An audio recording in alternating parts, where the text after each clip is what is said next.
Pergilah Rasulullah ke rumah Abu Ayyub Al-Ansari.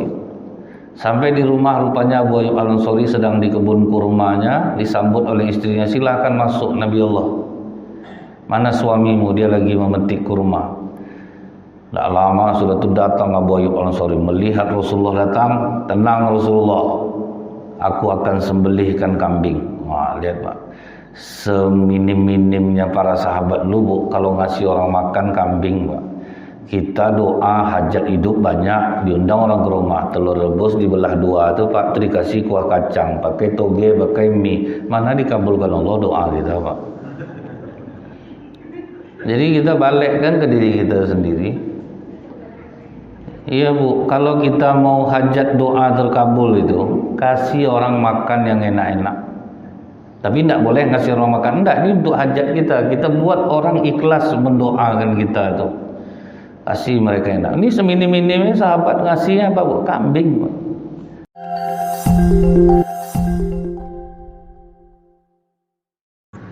Aisyah radhiyallahu anha berkata, dan mungkin perkataan Ummul Mukminin Aisyah ini sekarang sudah terbukti. Setelah kepergian Rasulullah SAW, musibah pertama yang menimpa umat ini adalah perut kenyang. Jadi ini dianggap, kalau kita kan biasanya kalau kenyang tuh alhamdulillah ya Pak. Rupanya Bu, perut kenyang itu musibah, kata Ummul Mukminin Aisyah. Yang dikatakan Ummul Mukminin Aisyah ini bukan tanpa alasan. Karena apabila suatu kaum perutnya telah kenyang oleh makanan, maka yang pertama badannya akan menjadi gemuk. Itu memang terasa Pak. Walaupun tidak semua orang gemuk itu berarti banyak makan. Karena saya pernah melihat Bu, orang badan kurus, makannya takut kita nengok.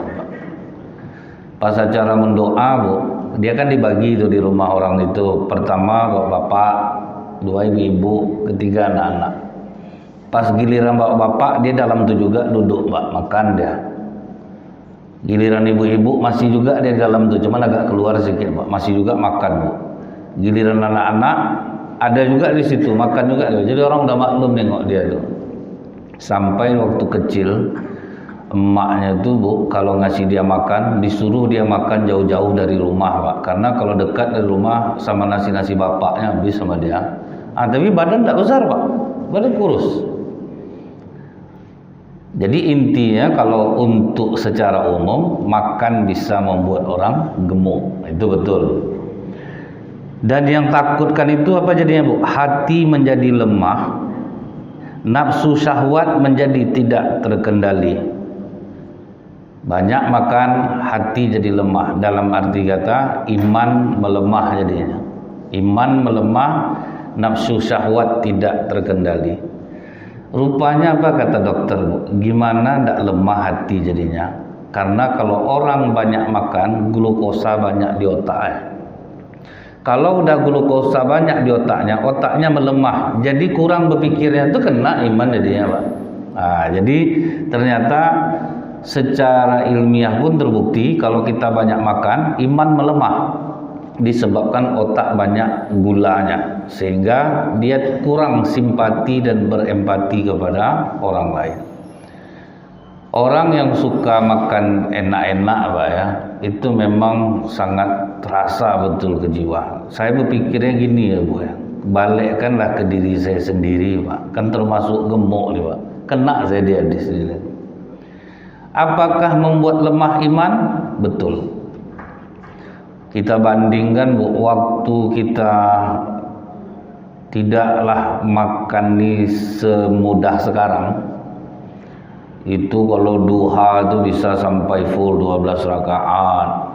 Kemudian membaca zikir pagi petang rutin. Ini udah mulai nih Pak, duha 2. Sudah tuh ngaji udah mulai agak kurang. Karena apa? Makanan mengenyangkan kita itu membuat lemahnya hati. Jadi saya ini sebetulnya lebih untuk diri sendiri ini Pak. Mengingatkan, kalau kita udah sering diundang-undang orang nih Bu, makan pasti kenyang, enak-enak, kan kita makan duluan terus Pak. Misal pergi suatu kampung Bu, dikasih kita makan enak-enak. Akhirnya Pak, kalau udah enak-enak makanan masuk ke dalam tubuh kita ini, syahwat jadi tidak terkendali, rasa cinta dunia semakin tinggi. Nah, kalau kita bawa puasa Bu, puasa kita sekarang nih puasa balas dendam Pak. Dia udah tahu, dia bawa berbuka nanti makanannya udah ada tersedia enak-enak. Jadi begitu dia berbuka, langsunglah dilepaskannya semua kelaparan dia yang siang itu, makanya tidak melembutkan hati juga jadinya. Jadi puasa betul orang sekarang Pak, karena dia makannya akan kenyang. Melemahkan hati itu maksudnya apa Bu? Cepatlah orang komat di masjid Pak, ngamuk dia di rumah. Oh, orang udah jelas puasa cepat betul komatnya, belum lagi jalan ke masjid. Nah, itu kan udah keras hati ya Pak. Orang puasa melembutkan hati, berbuka dia pula yang ditunggu dulu. Maka saya ada heran Bu, di satu masjid kalau udah Senin Kamis itu lama iqomahnya Pak. Jadi perut orang yang ditunggunya rupanya Pak. Udah makan kenyang orang dulu di rumah baru dia iqomah. Karena kenapa lama kali iqomahnya? Takut Ustadz marah jamaah, orang banyak puasa. Kan berarti ego dia tuh Pak. Dia beribadah, dia beramal, tapi egonya makin tinggi jadinya. Sama orang kadang saya lihat Bu, padahal waktu sholat sunat udah ada tersedia di jam masjid tuh. Udah ada detiknya, udah tinggal 1 menit lagi ego dia dibetulkan ya Pak, sengaja dipilihnya baris depan sholat sunat dia. Itu berarti kan makin ibadah bukan makin rendah hati Pak, makin tinggi ego. Saya itu pernah tidak terlihat jam masjid Bu, sholat sunat saya pas waktu iqomah langsung Pak, yang sedikit pun tidak tersinggung hati saya, karena saya yang salah, nggak pada tengok jam dulu. Nggak ada ego Bu, aku Ustadz nih, aku mau ceramah jadi kalian komat, enggak Pak. Siapa yang memarahi Gorim itu pun saya tidak suka. Misalnya tuh tengok Ustadz, oh enggak bisa Pak, udah betul tuh tengok jam. Saya tadi tidak tertengok jam, saya yang salah. Jadi kita beribadah itu bukan ego kita makin naik Bu jadinya. Jadi itulah salah satu bahayanya makan kenyang, hati mati jadinya Bu. Makanya bukan menjadi baik, kita kadang sering di masjid malah makin menjadi kelakuan kita dibuatnya Pak. Disebabkan di masjid banyak makanan. Saya ingat masjid-masjid sekarang udah bagus pengurus masjid ini programnya Pak. Sering ngajak makan jamaah, rupanya makin keras hati jamaah ini ya Pak. Diajak makan tuh Bu. Dulu ingat saya macam Mutmainah Polda Riau, sering ribut masjid tuh Bu, ramai anak-anak karena selalu ada makanan Pak. Anak-anak tuh makin kuat makanannya Bu, makin kencang larinya di masjid tuh Pak. Main game dia, bunyi petasan-petasan sedang orang sholat tuh Pak. Akhirnya Bu, Masjid Mutmainah itu 0 makanan sekarang, hilang Pak, baru tenang masjid tuh. Tidak ada yang ramai lagi masjid. Kenapa? Tidak ada makanan Pak. Kalau ada makanan itu kadang berkelahi Bu, ini menyembunyikan makanan ke sini, menyembunyikan bendera. Alun lah ya, ambil lu salah tuh, ambil ada ribut masalah salah lauk, pastel Pak. Jadi memang tidak salah bahwa ternyata makanan mengeraskan hati. Makanya Bu ya, ngasih orang makan lapar Pak, ngasih orang makan lapar dalam Islam ini bisa menghapus dosa besar. Itulah saking tingginya Pak ya, kita prihatin sama orang lapar Bu ya, lebih mendahulukan orang lapar dari dirinya sendiri, bisa menghapus dosa besar. Saya ingat Rasulullah selalu menyampaikan kepada Ibnu Mas'ud, wahai Ibnu Mas'ud, jangan lupakan kisah sepotong roti. Dan itu turun-temurun diceritakan oleh para sahabat. Apa kata Rasulullah? Dulu ada orang yang sangat taat beribadah, tidak pernah non-stop, dia itu mengisi harinya itu waktu kosongnya pasti untuk ibadah. Irilah iblis melihat ahli ibadah ini Pak, maka digodanya lah ahli ibadah ini dengan wanita. Jadi itu ingat Bu, Bapak juga Pak, Bapak yang udah taat-taat ibadah ini Pak, iblis akan melemahkan pasti dengan wanita. Dan berlaku ini Bu sepanjang masa godaan orang laki-laki yang rajin beribadah itu wanita, dan tidak bisa dipungkiri itu.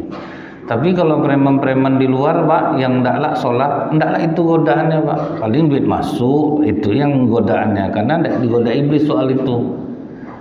Kalau orang-orang ibadah, para ustadz itu godaannya rata-rata wanita. Bukan kami ustadznya aja, bapak pun dia juga. Sama lah. Nah jadi pas dia digoda oleh wanita ini, namanya orang beribadah ini kan banyak menahan diri Pak. Begitu digoda, tidak bisa lagi Pak, terpancing dia. Terpancing ahli ibadah ini Bu, itu sampai difilmkan oleh orang sekarang. Bapak ini taat ibadah, begitu dia terlihat aurat anak tirinya Pak, udah di bawahnya baca Al-Quran pun tidak mempan lagi. Itulah dahsyatnya godaan wanita bagi laki-laki beribadah. Bukan wanitanya yang gatal Bu, bukan wanitanya yang genit, enggak Pak. Tapi memang laki-laki itulah yang ditahan oleh laki. Makanya harus kerjasama Pak. Perempuan menutup aurat, laki-laki menundukkan pandangan mata. Begitu dia terpesona dengan wanita ini, akhirnya terjadilah perzinaan. Jadi ibadahnya selama 70 tahun kata Rasulullah, ibadah 70 tahun, berzina dia dengan perempuan itu selama 7 hari. Ibadah 70 tahun, berdosa 7 hari, melakukan dosa besar. Setelah dia melakukan dosa besar itu, menangislah dia Pak. Kenapa dia sampai melakukan? Pokok menyesal lah. Asal dia jalan 2 langkah sujud, dia menangis dia kepada Allah. Akhirnya sampailah dia tertidur Bu, di 12 rombongan orang miskin. Jadi orang miskin itu ada 12. Tidurlah dia di tengah itu Pak. Rupanya orang miskin ini ada dapat bantuan makanan dari orang kaya, dikasihlah roti satu-satu seorang. Rupanya roti itu cuma 12 jumlahnya Pak. Tentu yang ke-13 tidak dapat jadinya, karena dia udah nyelip di tengah. Padahal dia dalam keadaan lapar Pak. Akhirnya dikasihnya lah roti itu kepada orang miskin yang seharusnya mendapatkan itu. Walaupun dia lapar nih. Orang kaya ini taunya jumlah orang miskin yang selalu ada di situ 12, makanya dibawanya roti itu 12. Rupanya karena nyelip ahli ibadah ini di tengah, jadi 13. Tidak dapat yang ke-13. Dikasihnya lah roti itu untuk fakir miskin yang ke-13 ini Pak. Dia pun tidak makan. Jadi apa kata Rasulullah? Di akhirat ditimbang Allah lah amalan dia. 70 tahun beribadah dengan 7 hari berbuat zina. Ternyata lebih berat zina ini daripada ibadahnya yang 70 tahun. Batal di mata Allah. Tapi ketika 7 hari berzina ditimbang dengan sepotong roti yang dia kasih untuk orang lapar itu, ternyata lebih berat roti ini daripada dosa zina yang 7 hari. Jadi kalau kita yang banyak-banyak dosa, banyak-banyaklah ngasih makan orang lapar. Tapi ini bukan berita gembira Pak ya, janganlah Bapak kasih tahulah ke anak-anak sini Pak. Kalian dengar kata Ustaz subuh tadi, berzinalah kalian. Sudah tuh kasih makan orang lapar. Pokok 7 hari kalian berzina, kasih orang sekali makanan. Nanti saya kena nanti.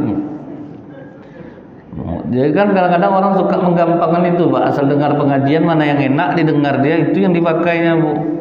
Ustaz ngomong dari pagi itu, pokok 7 hari berzina, kasih makan orang lapar, diampuni Allah dosa kita.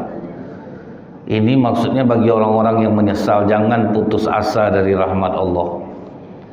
Makanya sebesar itu nilainya dalam Islam ini Pak ya, mengasih makan orang lapar, supaya kita tidak terlalu tercinta kita kepada dunia ini. Jadi makanya kalaupun kita ini banyak makan, usahakan juga banyak minta ampun kepada Allah. Kadang memang ada dasarnya kita ini memang banyak makannya Pak, banyak minta ampun kepada Allah supaya hati kita ini tidak keluar dari cinta kepada Allah.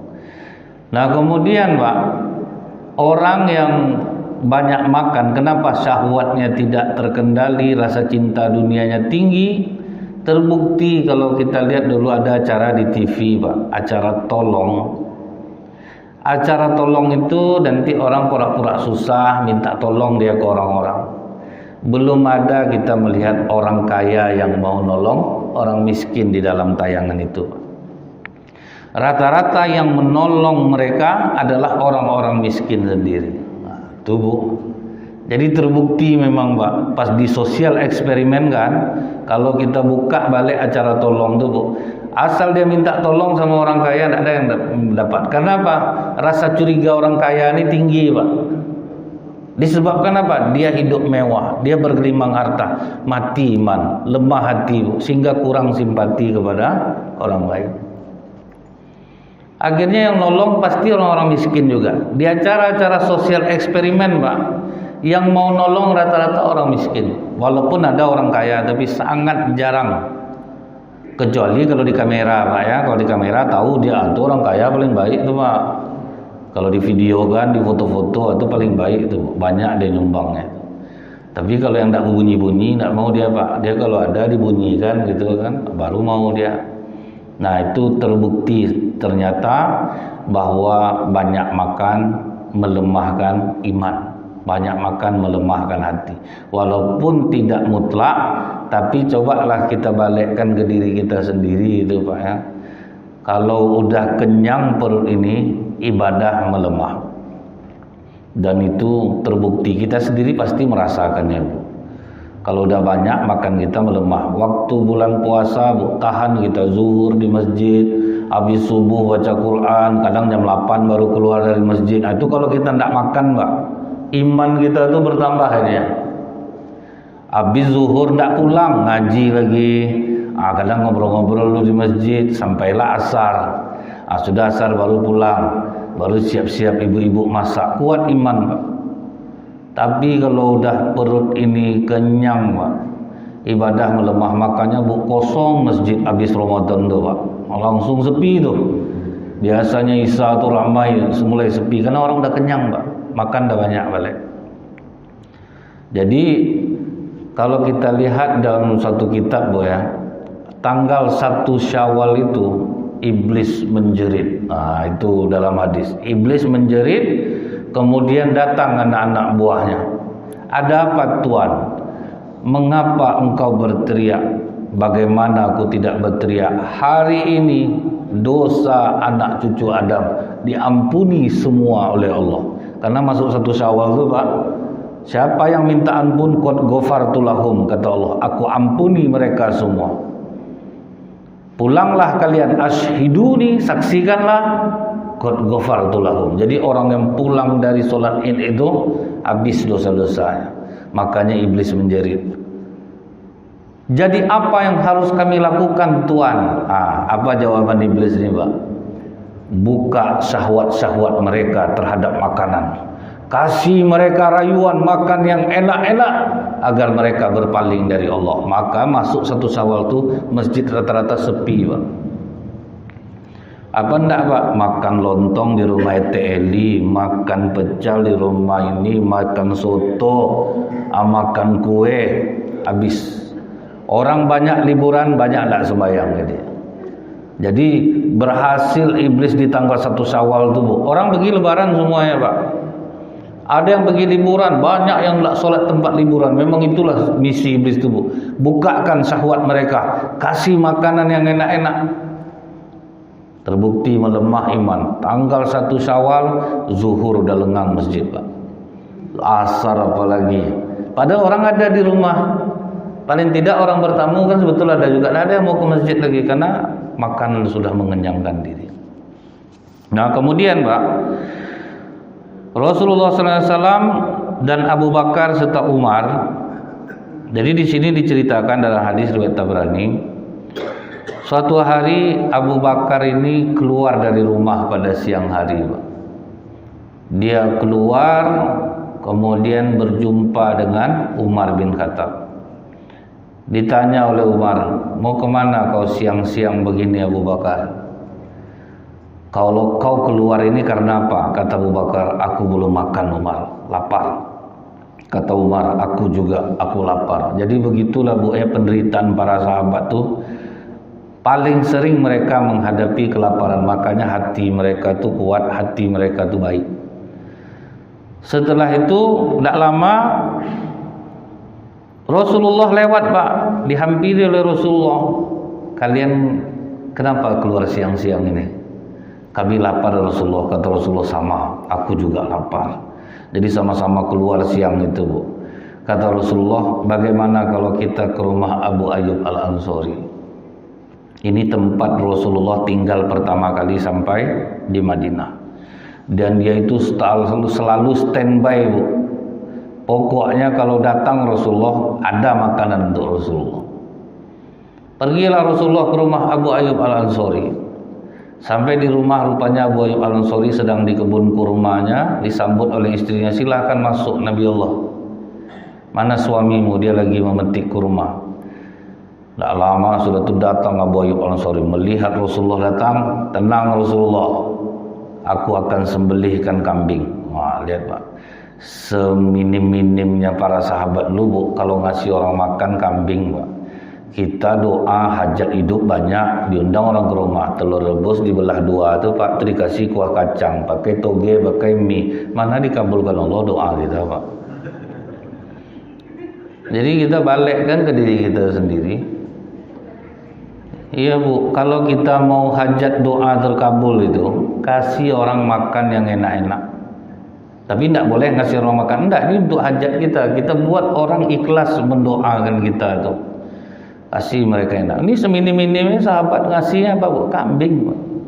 Kata Rasulullah, jangan kambing yang masih mengeluarkan susunya. Jadi kalau yang kambing masih menghasilkan, jangan. Itu tidak boleh, kau masih memerlukan dia. Ya Rasulullah, aku akan menyembelih kambing jantan yang berumur 1 tahun. Disembelihkannya kambing, kemudian disuruhnya istrinya bikin roti. Nah, dibikin istrinya lah roti. Setelah itu semua masak sambil makan. Sebelum Rasulullah makan, diambilnya roti, kemudian dikasihnya daging, kemudian sudah dikasih kuah. Apa kata Rasulullah? Abu Ayyub, tolong hantar ke rumah putriku Fatimah, karena dia belum makan. Itulah Pak, merata waktu itu musibah kelaparan itu. Kita kan jarang mendengar kisah Rasulullah kelaparan, sahabat kelaparan. Padahal sangat banyak riwayat para sahabat itu kelaparan di dalam Islam ini. Disitulah sahabat heran, rupanya Fatimah pun tidak makan, Pak. Diantarlah roti itu pulang ke rumah. Sambil makan tuh Rasulullah menangis, Bu. Sampai Abu Bakar, Umar bingung juga jadinya. Sambil makan tuh, Pak. Apa yang kau tangiskan Rasulullah? Ini nikmat dari Allah. Besok di akhirat aku akan dipertanyakan Allah tentang makanan ini. Itulah Rasulullah itu takut makan enak aja takut, Pak. Jadi langsung ngedrop Abu Bakar sama Umar. Jadi bagaimana ya Rasulullah? Kata Rasulullah, makanlah dengan bismillah dan jangan pernah melupakan dan setelah makan mengucapkan alhamdulillah. Sebagai tanda rasa syukur kita bahwa makan ini dari Allah. Tapi terbukti, Bu, bismillah dan alhamdulillah ini ringan, paling sering dilupakan orang. Bentuknya kan sepele, Pak. Sebelum makan baca bismillah, sering orang lupa. Sudah makan baca alhamdulillah, sering orang lupa. Paling orang sering ucapkan, Bu, begitu mau makan, wah ini mantap makanan ini. Bukan bismillah, Pak. Ini mantap nih. Dari baunya aja udah terasa nih. Setelah makan, Bu, ini enak apalagi nih. Kalau udah makan ini perang-perang lah orang. Nah itu terus kalimatnya, Pak. Tidak ada kalimat alhamdulillah itu, tidak ada lagi. Nah ini supaya tidak dipertanyakan oleh Allah. Nah begitulah Rasulullah takutnya mengkonsumsi makan enak, karena ini akan dipertanyakan nanti oleh Allah. Nah, makanya kita itu, Bu, kalau di daerah Sumbar, kalau makan bertamu ke rumah orang, mereka langsung sibuk kan, Pak, menyiapkan makanan. Pokok makan dulu. Tidak ada cerita, pokoknya makan dulu. Adalah yang basa-basi, Pak. Nasi sedang terjarang terus ya, Pak. Dari pertama datang terjarang juga, Bu, masak-masak nasinya. Itu ada juga yang suka basa-basi. Udah pergi orangnya makanlah dulu, makan, itu udah basa-basi itu. Tapi udah disiapkannya, Pak, makan langsung. Itu ada juga tuh, Bu, sifat orang-orang ada yang sebagian seperti itu. Basa-basinya tinggi, Pak, ada kan. Tunggu dulu ya, pas orang mau pergi lah ngomongnya tuh, nasi sedang terjarang, tunggulah dulu, sempat dapat orang lugu, Pak. Iyalah, Bu, saya tunggu, baru panik dia, Pak. Dapat orang-orang tak ngerti bahasa basi, Pak, kan. Kita kadang-kadang suka bahasa basi gini, mau kemana, Kak? Mau ke depannya, singgah lah dulu, betul-betul singgah, orang panik dia, Pak. Makanya kadang basa-basi itu perlu, tapi hati-hati Bu. Ada orang yang tak ngerti basa-basi gitu. Awak menawarkan makan Pak, rupa lugu Pak. Ayalah kata. Bingung mikir bayarnya sudah tubuh kan, pakai apa? Bayar duit pas kadang Pak kan. Jadi basa-basi orang, ada yang basa-basi, ada orang kalau di masing-masing orang itu begitu orang datang ke rumahnya pasti harus makan, itu ada Pak. Karena dia tahu pahalanya besar memberi makan orang lapar. Nah, dari sini juga kita tahu ternyata Rasulullah pun kadang kelaparan dan harus pergi ke rumah sahabat, dan yang dipilih Rasulullah orang yang sudah terpilih hatinya Bu, Abu Ayyub Al-Ansari. Tidak mau cari ke tempat lain. Maka hati-hati juga Pak. Kalau kita mau memang lapar, kita carilah kawan yang memang sudah terpercaya jiwanya. Kalau tidak, malu kita Pak. Dia akan cerita-cerita nanti sama orang. Rasulullah tuh Bu, tahu dia kalau orang macam Abu Ayyub Al-Ansari tidak akan dia akan buruk sangka kepada Rasulullah. Waktu Rasulullah sampai di Madinah, rumah Abu Ayyub Al-Ansari yang dipilih, padahal banyak rumah orang kaya. Pas kelaparan, Rasulullah pun pergi ke rumah Abu Ayyub Al-Ansari, tidak ke rumah orang. Karena kadang Bu ya, kawan-kawan ini di depan kita dia baik, di depan lapar dia ke rumah aku dia pergi. Pas jam-jam makan dia macam dijebaknya aku tuh. Memang itu terjadi itu Bu. Ada jiwa orang-orang itu yang ngasih makan orang itu terpaksa dia rasanya. Dan jadi cerita besar betul perhitungan dia. Jadi makanya kalau bapak ibu lapar, kalau pergi makan ke tempat orang, carilah orang yang memang sudah dipercaya jiwanya. Cuman kita yang numpang makan tolong sadarkan untung pula, jangan tiap-tiap hari pula. Dia sifat orang kita ini kadang begitu orang baik, misal ada orang mau ngutang duit, asal mau butuh duit ke orang tuh aja Pak. Itulah jeleknya sifat kita nih. Ada kawan yang rajin, misalnya di masjid ini ada orang yang rajin, tiap ada acara ibu tuh terus, apalagi nih Bu, nah, karena orang tahu dia mau. Nah itu yang harus kita kurangi jiwa kita. Jangan suka memanfaatkan kebaikan orang. Nah, itu. Ini asal datang ke rumah orang jam makan terus saja Bu, jam 12 dia mencogok dia. Makanya kata Rasulullah Bu, batas kita boleh meminjam barang tetangga itu hanya 3 kali. Kalau lebih dari 3 kali berarti kita butuh beli sendiri. Ini tiap mau masak pinjam blender Bu, memang sepele. Tidak dibelinya blender sampai dia tiap hari minjam blender, minjam panci, itu tuh tidak boleh. Dalam Islam batas kita meminjam 3 kali. Batas menjamu tamu 3 hari. Nah, jadi memang sudah diatur dalam Islam ini semua Bu. Kalau untuk etikanya bertamu ke rumah kawan, kopi dari panas sampai dingin. Nah, itu batasnya tuh Pak. Kalau tidak terganggu orang, mulai nanti istrinya membanting-banting piring, banting sendok. Iya, kadang makanya Bu, laki-laki itu ngumpul ada tempat kedai-kedai supaya bebas di sana Pak. Kalau ke rumah kawan tidak bisa macam itu, kecuali rumah kawan besar banyak ruangannya Pak. Iyalah, ini ruang tamu langsung ruang tempat orang nonton anak-anak, istri di situ Pak. Bertamu selama-lama lah Bu, udah dingin tehnya minta tambah dia balik yang panas Pak. Itu etika bertamu. Nah kemudian Pak, pernah pula Rasulullah SAW pergi ke rumah Ali bin Abi Thalib. Ditanya oleh Rasulullah, mana cucu aku? Dia nanya Hasan dan Husain, mana cucu aku? Kata Fatimah, sedang dibawa Ali. Disuruh Rasulullah, Fatimah jujur, kenapa aku datang ke sini cucuku tidak ada di rumah? Maaf ayah, aku takut nanti anak aku meminta makanan kepada ayah, sementara aku tahu ayah tidak punya makanan. Itu yang dipikirkan Fatimah. Ini lapar, pernah musibah seperti ini Bu. Jadi takut dia nanti Hasan Husain ini merengek-rengek ke Rasulullah minta makan, sementara aku tahu ayah kau tidak makan. Kemana arahnya Fatimah? Ditunjukkan Fatimah, rupanya Ali sedang bekerja sama orang Yahudi menimba air. Jadi satu timba air itu dapat 1 butir kurma, itu yang dikumpulkan ya Bu. Pas datang Rasulullah ke sana, berlarilah cucunya. Sebentar Rasulullah, aku sedang mengambilkan kurma untuk mereka. Ditunggulah oleh Rasulullah. Jadi Apa kata Ali? Aku saat itu kelaparan, sementara zakat harta gitu sudah mencapai 40.000 dinar. Jadi itu bukan sahabat itu tidak ada duit, Bu. Mereka itu lebih mementingkan untuk orang daripada dirinya sendiri. Makanya apa kata Imam Al-Ghazali rahimahullah, tingkat kita bersedekah itu ada 3.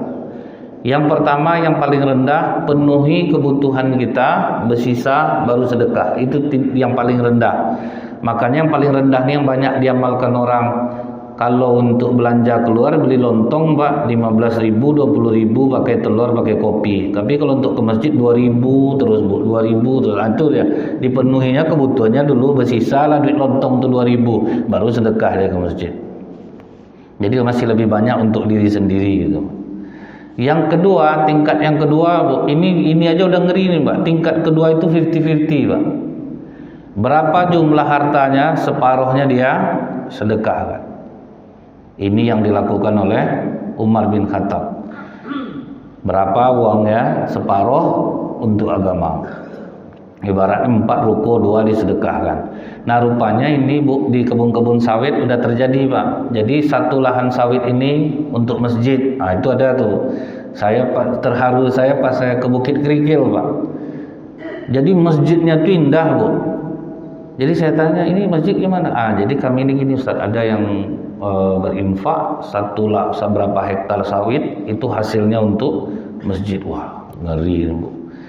Jadi memang ada ternyata orang zaman sekarang pun mengamalkan hal yang sama. 4 ruko, 2 sedekah. Padahal tidak usah itu lagi Pak, setengah ruko aja itu udah besar rasanya tuh. Ini 50-50. Yang paling tinggi mendahulukan orang lain daripada diri sendiri. Itu yang sedekah Abu Bakar Siddiq, Ali bin Abi Thalib. Mereka itu lebih mementingkan. Padahal zakat aku, kata Ali, udah 40.000 dinar, tapi bisa kelaparan karena habis Pak untuk zakat.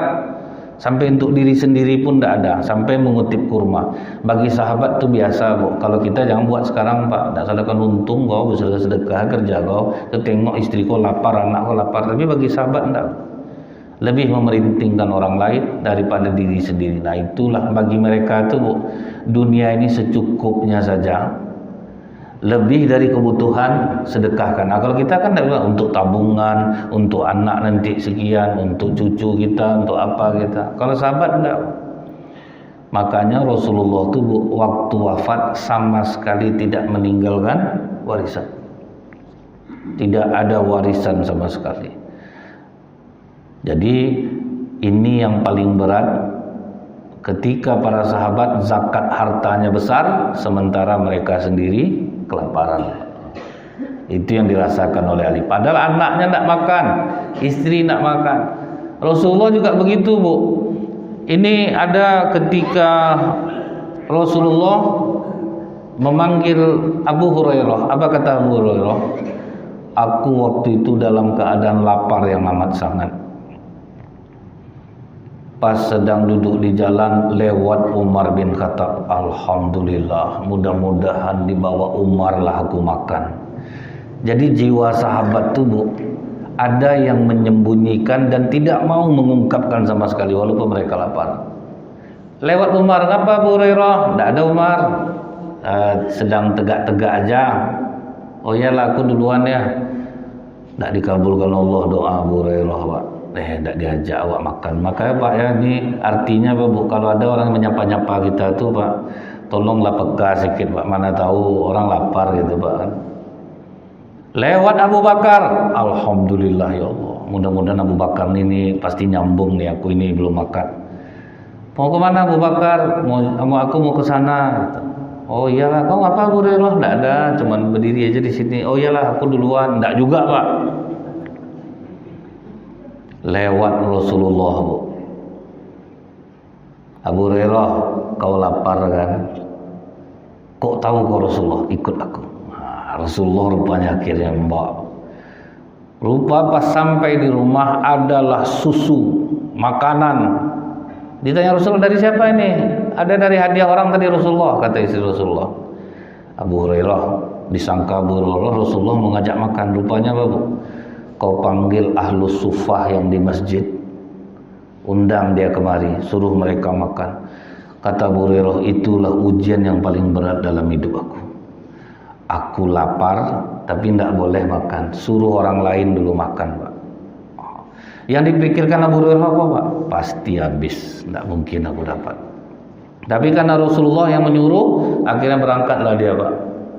Dipanggilnya Ahlus Suffah. Rasulullah pula menyuruh dia, Bu, ambil susu kasih, ambil makanan kasih, sebanyak tuh Ahlus Suffah, orang miskin yang tinggal di masjid. Kemudian kata Rasulullah, sekarang tinggal untuk kita berdua. Kau minum dulu Abu Hurairah. Minum, makan kau. Sampai kata Abu Hurairah, betul-betul kenyang buat aku. Rupanya itulah rahasia yang diajarkan Rasulullah. Kita lapar, dahulukan ngasih makan orang lapar, maka kita akan dikasih kecukupan oleh Allah. Ini kadang diajarnya anaknya pelit lah, kau makan di rumah, jangan keluar anak siapa tuh nggak comok, itu habis nanti. Jadi dari kecil tuh diajar anak pelit, Pak. Nah, mudah-mudahan ini bermanfaat.